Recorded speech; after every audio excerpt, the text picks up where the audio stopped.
സ്വർണ്ണക്കടകൾ നിലവിൽ വലിയ പ്രതിസന്ധിയാണ് നേരിട്ടുകൊണ്ടിരിക്കുന്നത്.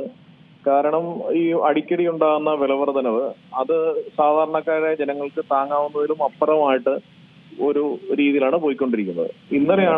ഇന്നലെ രാവിലെ വിലവർധന ഉണ്ടാവുകയും ഉച്ചയ്ക്ക് ശേഷം ഗ്രാമിന് 80 രൂപ, പവന് 640 രൂപ കുറയുന്ന ഒരു സാഹചര്യവും ഉണ്ടായി. അപ്പോ അത് ആളുകള് ഇങ്ങനെ ആശങ്കയോടെയാണ് കാണുന്നത്. ഇങ്ങനെ വില കൂടുന്നു കുറയുന്നത് എങ്ങനെ ഒരു വാങ്ങും, ഇനി പെട്ടെന്ന് താഴേക്ക് പോകുമോ എന്നുള്ള ഒരു ആശങ്കയുണ്ട്.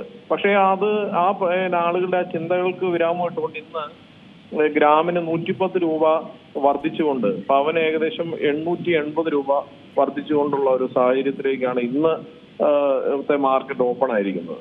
അപ്പോൾ നിലവിലെ സ്ഥിതി അനുസരിച്ച് സ്വർണ്ണവില നല്ല രീതിയിൽ വർദ്ധിക്കാനുള്ള ഒരു സാധ്യതയാണ് കാണുന്നത്.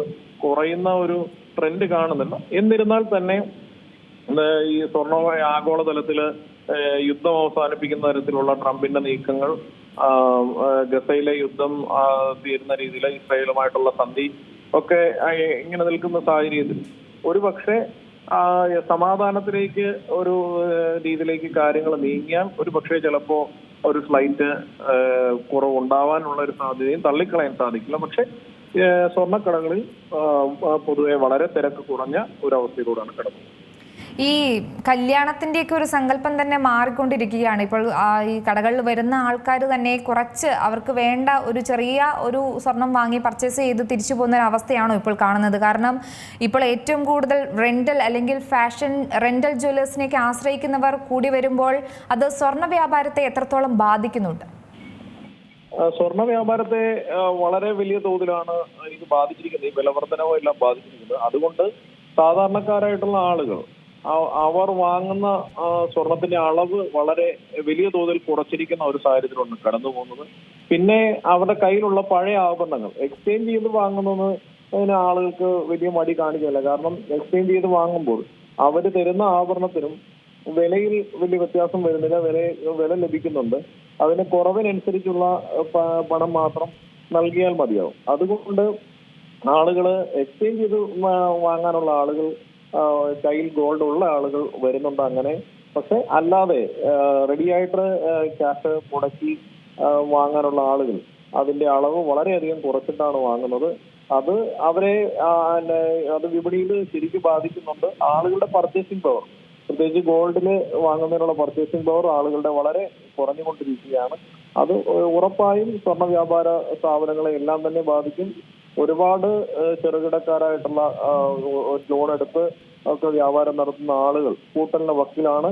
അവരൊക്കെ ഈ സ്ഥിതി തുടർന്നാൽ ഒരു സ്വർണം എപ്പോഴും ഒരു മീഡിയം റേഞ്ചിൽ നിൽക്കുകയാണ് സ്വർണ്ണ വ്യാപാരത്തിന് വ്യാപാരികളെ സംബന്ധിച്ച് എപ്പോഴും നല്ലത്. സ്വർണം ഒരു 7,000, 8,000 ആ റേഞ്ചില് ഗോൾഡിന്റെ റേറ്റ് നിൽക്കുമ്പോൾ എപ്പോഴും പൊതുവെ ഒരു വ്യാപാരം നിലവിലുള്ളത് തുടർന്നു പോകുന്ന ഒരു സ്ഥിതിയുണ്ട്. പക്ഷെ ഇപ്പോൾ ഈ ഒരു തരത്തിലേക്ക് വരുമ്പോൾ അത് ആളുകളെ സാമ്പത്തികമായി തളർത്തുന്നു. അത് ഉറപ്പായിട്ടും വ്യാപാരികളെ അതിനേക്കാൾ ബാധിക്കുന്നുണ്ട്.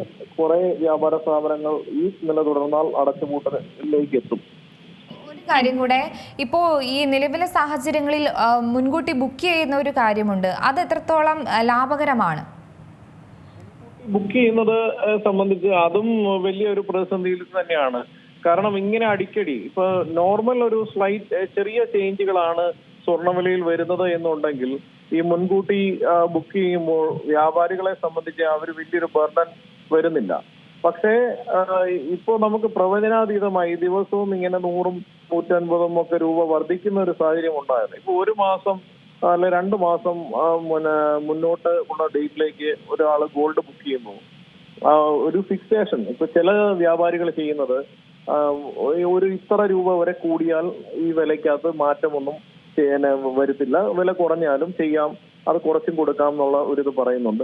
ചില വ്യാപാരികൾ നേരത്തെയൊക്കെ ചെയ്തിരുന്നത് ഇപ്പൊ 3 മാസം കഴിഞ്ഞാണ് മേടിക്കുന്നതെങ്കിൽ അന്ന് എത്ര വില കൂടിയാലും ആ വിലയ്ക്ക് നൽകാം എന്നുള്ള തരത്തില് ഓഫറുകളായിരുന്നു കൊടുത്തിരുന്നത്. പക്ഷെ അത് വ്യാപാരികള് പണിക്കൂലിയിലോ പണിക്കുറവിലോ എവിടെയെങ്കിലും അഡ്ജസ്റ്റ് ചെയ്യാതെ ഇതുപോലെ അടിക്കടി വിലവർധന ഉണ്ടായാൽ ഒരു ഗ്രാമിന് 1000 ഒക്കെ രൂപ ഈ 1 മാസം കൊണ്ടല്ല 2 മാസം കൊണ്ട് വ്യത്യാസം വന്നാൽ വ്യാപാരികളുടെ വേണ്ട നിലനിൽപ്പിനെ തന്നെ അത് ബാധിക്കുന്ന തരത്തിലേക്ക് അത് പോകും. അതുകൊണ്ട് അവരും ഈ വ്യാപാരികളും അതിനെ ഒരു ബാറ് നിശ്ചയിച്ചുകൊണ്ട് ഇത്ര രൂപ വരെ അല്ലെ കൂടി വർദ്ധിച്ചാൽ എന്നുള്ള തരത്തിലേക്ക് ഒക്കെ മാറി ചിന്തിക്കുന്ന തരത്തിലേക്ക് എത്തിയിരിക്കുകയാണ്. അല്ലാത്ത വ്യാപാരികളൊക്കെ ഒരു റേറ്റ് പറഞ്ഞിട്ടുണ്ടെങ്കിലും പിന്നെയും പണിക്കൂലിയൊക്കെ അഡ്ജസ്റ്റ് ചെയ്തുകൊണ്ടാണ് അവരത് മാനേജ് ചെയ്യുന്നത്. ഇല്ലെങ്കിൽ അവർക്കൊന്നും പിടിച്ചു നിൽക്കാൻ പറ്റാത്ത സ്ഥിതിയിലേക്ക് പോകും.